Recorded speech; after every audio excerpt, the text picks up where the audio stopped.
There is a saying that describes a moment, a point in history or a junction of time in which everything we know is about to change forever.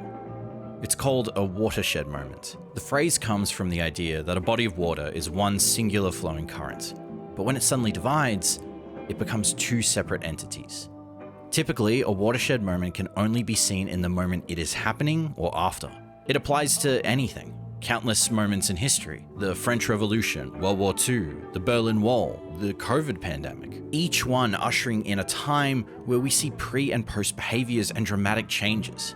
But I think the moments that fascinate me the most come in the form of art. Countless micro and macro events that led to the next. The invention of audio dialogue to convey conversations in film. The introduction of color, taking the camera off the sticks and moving it through space we never thought could be done. Everything is yet another break in the current as more and more unique ideas no one had considered began to emerge. The creation of the samurai film, the western, the space opera, and of course, the animated adventures in all three.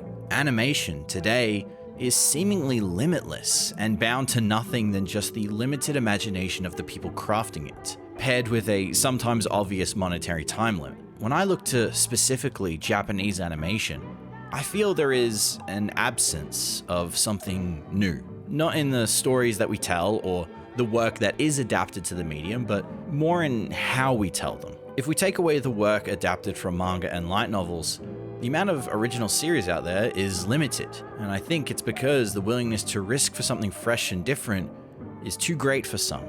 Thankfully, in the 90s, a group of creative folk over at a studio called Sunrise felt that desire to tell something new. Tired of convention and the tradition of their medium, they decided to try and play their craft their own way. During COVID, I finally undertook a recommendation from a childhood friend and sat down on my couch in isolation to watch it, to finally watch Cowboy Bebop. After watching 26 episodes, I rolled credits, and with it, a huff. I was left feeling extremely underwhelmed. I felt like I was missing something someone wasn't telling me. I found it odd that there was this strong legacy it had left behind when I was left feeling so indifferent. Then I watched it again, and then again, and again. Cowboy Bebop is a series that over time I have grown to love. Upon repeated watches, I feel like I gain a new understanding every single time. Its legacy of being a story that transcends the era in which it was made is not just because of its quality of animation, the presentation, and the writing, but its ability to tackle multiple themes and striking aesthetic genres seemingly with ease. It's both implied by the text of the opening and its monstrous style. Cowboy Bebop is similar to the music genre of jazz. Yeah, they play jazz, and the music itself utilizes multiple different types of musical styles intermittently between episodes, but they also mix the styles and ways of telling stories from many different genres of film. See, freeform jazz encourages improvisation, and that helps bring out unique expressions of individual instruments amongst an ensemble. The drums take center stage, then the trumpets, the bass, take that mindset of mismatching these elements and apply them to genre aesthetics. The very first session of Cowboy Bebop, Asteroid Blues, is an old-fashioned Western story, but with some changes. The seasoned cowboy is out to find a runaway Bonnie and Clyde pair of outlaws, a noir trope. Spike then seeks the help of the mystic Native American shaman to track down his prey. Back to Western. Put in a saloon shootout, a Spanish criminal damsel, and a sombrero, we have right here a condensed Western tale of bounty hunters and getaways. See, even if the core of the episode is itself a Western, all the other parts of the episode are interjected with other traits of genres. We first see Spike practicing his martial arts while the harmonica song Spooky Dokie plays over the scene. It's giving the mood of a mellow saloon in the cosmos. Later, when Spike finally shows off those moves, the hands are flying, the sticks are snapping, and the trumpets are blaring. The building crescendo of the episode takes it down slow and mixes in its own space-themed blues. And this is just in the first episode. The musical choices flip between styles like no other, even if a single episode has a particular thematic sound. Just listen to these two tracks from Session 5. The first is Slipper Sleeves when Faye is entering the opera house. And this is Greenbird, playing as the crescendo of the episode rises and Spike falls.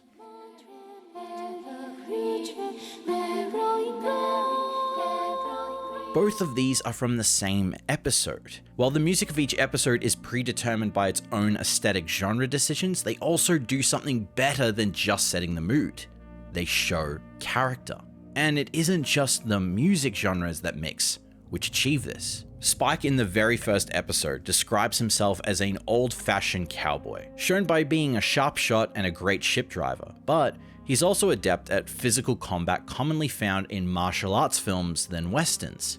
Most notable referenced one is Bruce Lee's films. Spike himself embodies opposing archetypes of characters from classic movies. He is Bruce Lee when it comes to combat and being fluid like water. He's Philip Marlowe from The Long Goodbye when it comes to wisecracks and overall smoking in a suit. Han Solo as the seemingly jaded space cowboy with a heart of gold. All these things, whether intentioned or not, are stereotypes fitted to create a familiar but wholly new kind of character. The real beauty of originality in each character of the Bebop is how they are exactly like this. A mix of characters and cliches from different conventional films that ultimately pay homage and at the same time break convention. Jet is every noir police detective with another lost dame, a distaste for the corrupt nature of the Force and a love for the blues. Except he's the only bald one I know of whose beard also goes up to his fucking eyes. How does it do that? But you can see this inspiration in his own episodes that reveal his past, pictured like it's straight from The Big Sleep. Jet also seems to subvert the expectations of a noir cop by also kind of being the subversion itself. When Jet isn't the morally strong compass of the Bebop, attempting to keep everyone on the straight and narrow, he's quite the quirky guy. To me, he inhabits the aspects of the dude from The Big Lebowski, which is also a subversion of The Big Sleep. The dude tries to unravel a mystery when he isn't smoking big doobie-doos on his rug and drinking White Russians between bowling. Jet himself is seemingly one of the crew who has other hobbies that keep himself busy when he isn't just maintaining the Bebop. Instead of drinking White Russians and smoking up some hunch, he's trimming his bonsais, he's firing up some grub, and he's having those dreams about jazz musician Charlie Parker. In the session Ganymede Elegy, we learn a little bit about Jet's ex who left him suddenly years ago. Now returning and meeting her again, it's like a scene straight out of Casablanca. Of all the bars and all the moons and all the solar systems, he walks into mine. Also, he might be like a pirate. He's the captain, he has a prosthetic arm, a metal eye trinket, and instead of a parrot, he's got Ein. Faye Valentine, aka Poker Alice, aka my all-time fictional beloved, is your typical femme fatale. Her witty and manipulative side can be identified with these kinds of characters from the 40s to the 70s. The femme fatale in the films of the noir genre generally involve the woman herself being a potential love interest as well as the antagonist or deuteragonist playing a conflict to maximize her gain. Gorgeous and sweet on the outside but full of cunning and deceit. Ex-wife joke goes right here. In later years, this would also be known as being a girl boss and be seen in a more positive light, especially with the girlies. When we first meet Faye, that is her initial traits as a run-of-the-mill crook with a less subtle appetite for violence than her 20th century counterparts. Yet, as the series continues, the facade of the femme fatale begins to slip, and her quirky comedic side begins to shine along with, you guessed it, her own tragic past. Everyone gets one! Faye's comedic bumps and falls is the same mix of genres as the previous two Bebop tenets. It allows us to see that Faye is as every bit as human and flawed as the archetype upon which she is based, with a lot more heart and ability to care for others that she would rather not admit.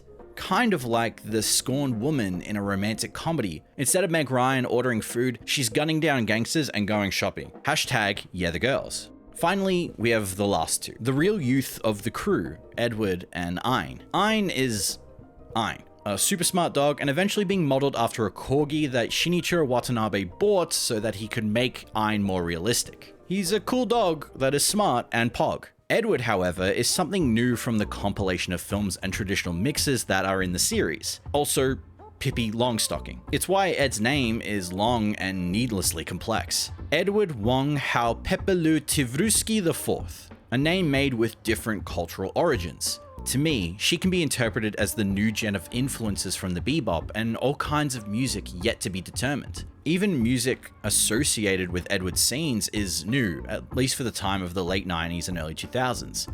It's electronic, and it's got some beeps and boops. When the series starts, the only two on the ship is Spike and Jet, like two lonely core instruments. Then, with the inclusion of both Ein, Faye, and Ed, the characters of our crew begin to show a more open willingness to allow people to take up shop in their vessel. Both Jet and Spike are annoyed at the idea of the ship being this full of stowaways, yet they don't feel any reason to shun them away or do anything to make them leave. And so the jams begin. Maybe because, just like them, they know there are few places where one can go or feel safe in this large, open universe. Like the Western films of yore it is inspired by, Bebop attempts to create its own frontier. Post-Civil War, the American Wild West is an untamed landscape of crime and seemingly endless wilderness. Yet suddenly, it ended. There was an edge to this space, and all that wilderness eventually is tamed. Western films were always able to tell some of the best condensed narratives because anything at all could happen out there in the great untamed, and anyone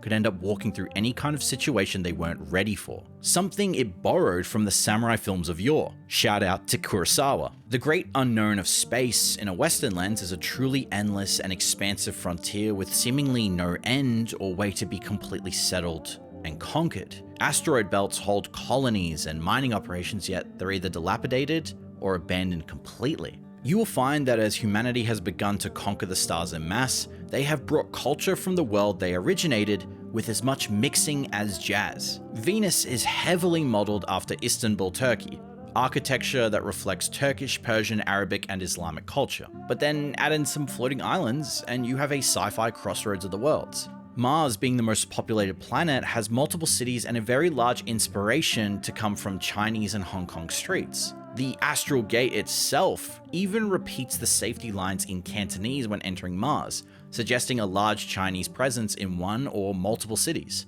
But then, if we look at another city that's based in the Cowboy Bebop movie on the same planet, it is Moroccan, with some extra New York on the side. Despite these densely populated areas, it is nothing in comparison to the world beyond. The endless space is a dark, cold, silent void, only illuminated faintly from the light of the planets, astral gates, and stars scattered across its cosmos. If one were to travel through it alone, it would no doubt bring an unbelievable amount of isolation and loneliness. It is in this setting that I think the core of how our characters can coexist is made known. Many of the characters in Bebop seek a kind of place to be or persevere despite their isolation because of loved ones in the past, whether they lost them literally or figuratively. So, upon having no other place in which they belong, they venture into the universe to survive further, or maybe, just maybe, they can find a place for themselves. In the first two-parter of the series, Jupiter Jazz, Faye runs off with the collective savings of the Bebop, whereupon we find her drinking away her untold sorrows in a bar and basically posting on Maine that nobody really gets her. When pressed by the musician Gren, Faye explains that despite humans being social animals, they can survive well off on their own without the need for someone else to coddle them or worry about them. The irony, of course, is through Gren's perspective, we see that Faye really wants someone to worry about her for once. Which is funny because when any character of the Bebop is in a situation of life or death, there is no expectation that they will actually save them, at least between the adults of the group. I know you would help them, Ein. I know you would. In the Ballad of Fallen Angels, Faye is captured by Vicious and is surprised when Spike asks where she is, even saying that it's not his main objective, but upon finding her held at gunpoint, does not hesitate to shoot and save her life. A favor she returns when she calms Jet, who at first disregards the plea due to Spike's selfishness, yet he relents to save his friend. When all is said and done, neither party asks for thanks or are implied to be waiting on one. Jet is just cooking away dinner and laughs at the mess of Spike when he told Faye she isn't going to Hollywood. These characters are not expecting anyone to come save them, so when they do, it shows a more deep connection of unspoken care that needs no gratitude or compensation. This unseen bond also manifests in ways that are unspoken, like in the third last episode when Ed and Ein leave the Bebop forever. She doesn't say a proper farewell, but leaves behind the trademarks that she was here, and she did not regret it. Something Spike acknowledges when he takes the windmill Ed gave him and puts it on the bow of the ship. After this, Jet and Spike gorged themselves on eggs, eating their feelings away and drinking their sorrows the next. While the time these characters spent together is almost unknowable, they cared for each other in a way many others probably never had. To think that there were still people out here in this wild space of a frontier that could matter so much to us in such a short time of our lives. At the beginning of this video, I mentioned how despite the legacy of Cowboy Bebop and its inability to age unlike a beat-up old Yu-Gi-Oh card, I was pretty underwhelmed with what it was. I didn't think the series would feel so final and have an ending that felt unsung. Not literally. Days later after finishing it, I was flat. Literally lying on the floor of my living room because nowhere to go. I was just existing. And then it hit me. I thought of Spike lying on the couch of the Bebop, he and Faye smoking together on the ship, Jet cooking his famous bell peppers with beef or trimming his bonsai trees, Ed doing, whatever Ed does. They were all just existing inside this ship they called home, but with no other reason to do so than just being.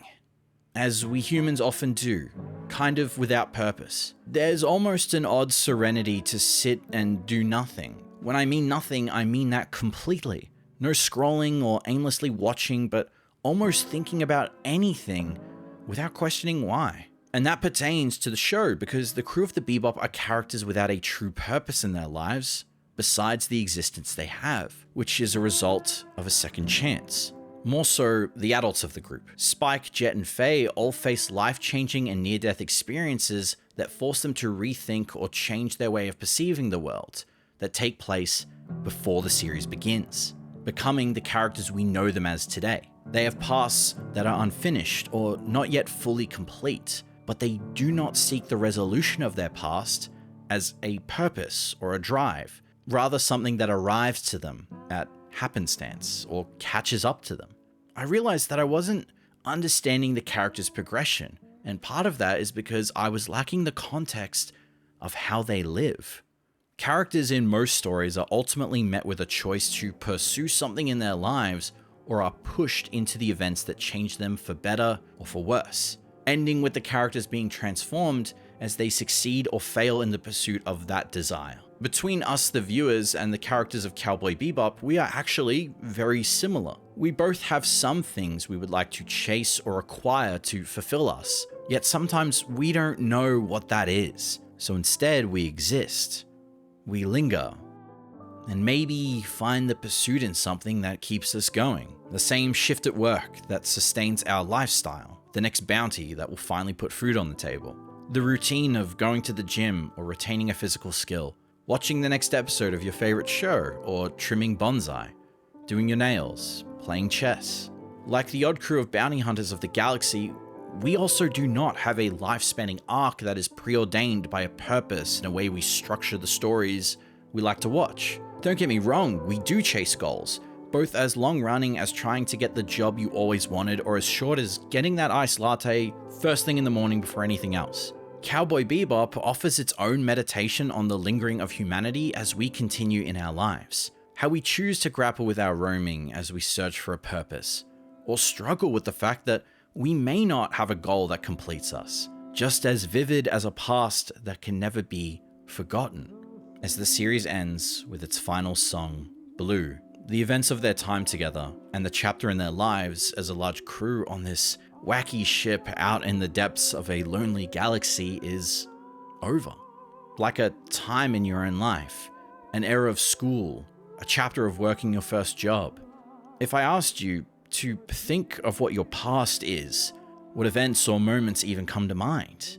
Perhaps a person you never got to confess your feelings to, an old friend that you spent the summer with but you don't even know where they are now, when you began to first learn the guitar but stopped after years of playing. If you think long enough and have lived for a good amount of years, you can recall these episodes of time in your life that feel unfinished, times of conflict, trauma, or choice that are unresolved from the last time you visited them or left them unceremoniously. When the past of our heroes catch up to them and they're forced to confront it so they can move on, it feels as though there is nothing else to us besides the past we carry and what we choose to do next. Time doesn't stop. This isn't applicable just to the characters of our jazz-infused spaceship, but the many people of the stars they encounter. In Session 7, the space trucker heavy metal queen VT spends her days driving transport vessels for a living, her real name itself being a mystery to everyone who knows her, only to be revealed to the audience and Spike at the end. To her arc of the episode, the resolution is the truth of her life, and yet we can assume once the episode ends that she continued to drive and truck her way through the endless nebula, moving on and another day beginning. And the same happens for our characters, as they begin a hunt for a new bounty or a new day with nearly no food. Individuals in the series that meet a more grim fate are trying to outrun their past, or they struggle to be anything but their past. The young boy of Session 6, who is later revealed to be an ageless phenomena, is a direct representation of someone who cannot literally move on from their own time, as his condition is what ties him to be the same age he was when he lost everything, until at the hands of Spike meets his end, allowing him to rest, as his past cannot end until he does, something Spike himself knows all too well. The past is something not so resolute to dictate who we are, but at the same time, it is what makes us. Every event, moment, and scene that transpires in front of us is built within, and sometimes re-emerges in a way that we never would have expected. Faye, Ed, Ein, Jet, their past ultimately becomes the end of the series. This era of their lives will join it as they continue to live on however they choose. But it is now the past, and it may never come back to fruition. They may never talk about Spike, or each other for a long time. Maybe they'll think of each other when they light a cigarette, or see a dog and child playing together. They will carry that. It's why I think the tagline at the end of the series isn't the usual, "See you, Space Cowboy," but instead, you're gonna carry that weight. That weight of life, of living it, regardless of how much the past or the world will try to crush you. I think one of the things that is so beautifully somber about Cowboy Bebop is the found family of the characters who somehow made that weight less hard to carry for each other, even if they never admitted that. But now that this family is not what it was, doesn't mean you can stop walking.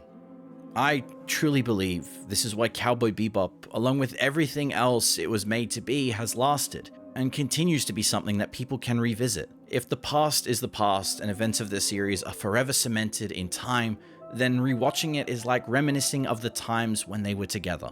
Perhaps of your own times.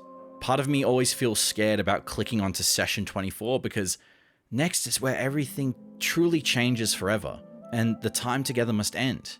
I was so scared of finally watching the Cowboy Bebop movie that I only did it this year because I didn't want it to end. For a piece of work that is so universally loved and breathed life creatively into millions, it's ironic that it is a story so strongly tied to the currents of time. This isn't Lupin III, where the characters never age or completely go away. Despite being inspired so heavily by the former, Cowboy Bebop's ending is as final as the last word spoken. Bang. Time moves forward. And for characters like Spike, maybe they were just waiting for their time before they could finally continue living. It's funny to me that there's this story that is based in a world that feels so alive and fluid, full of its entire mix of genres and cultures, that space actually feels less lonely because of the people that inhabit it. Whenever I picture the Bebop drifting on the currents of stars, it feels like I can hear this music playing from within. Not where the kindest of souls gather, but perhaps a group of mismatched misfits, each with a past more complex and diverse as the films and music they represent. Much like the people who made it. Ode to Hajime Yatade, a single person and at the same time numeral. It's a pseudonym, a name comprised of the different people who worked at Sunrise on this project and many others. While Shinichiro Watanabe was the progenitor of this series, it wouldn't be what it was had the people around him in his own vessel not remixed and changed what he made, only for him to be further inspired by their work to change it up even more. Kaike Nobumoto, Toshihiro Kawamoto, Kimitoshi Yamane, Yoko Kanno, and every single person who touched the project in some way, shape, or form, that continues to be a part of a structure showing the world what animation can still do, instead of being another blueprint to remake something. While well-intentioned, it just feels watered down and unoriginal. I'm not trying to say originality is dead and will never live again, or we have to go back to the 90s animation, it's way better, I can't wait for my $5 off this Twitter engagement. I'm saying that the originality of Bebop itself is only as pure because of each player playing their part, like a collective of musicians. It's as it says in the beginning of every single episode amongst the shadows and lines of that iconic opening. They are sick and tired of the conventional fixed style jazz. They're eager to play jazz more freely as they wish. Then, in 2071 in the universe, the bounty hunters who are gathering in the spaceship Bebop will play freely without fear of risky things. They must create new dreams and films by breaking traditional styles. The work, which becomes a new genre itself, will be called Cowboy Bebop. A watershed moment not because it changed animation in a way that is unimaginable or inconceivable, but because people remember where they were when they were watching the Bebop in space. Whether it was me in 2020 isolating and watching it for the very first time, or many of you when you were little, trying to catch it on Toonami so late that you had to have the volume near the bottom because if your parents heard you and caught you, you knew it'd be fucking over. Watching that crew in the Bebop, playing their dreams and past before our eyes. And even if the song ends, we can start it all over again. But for us, time doesn't stop. And so we keep living, carrying that weight. Have a good one.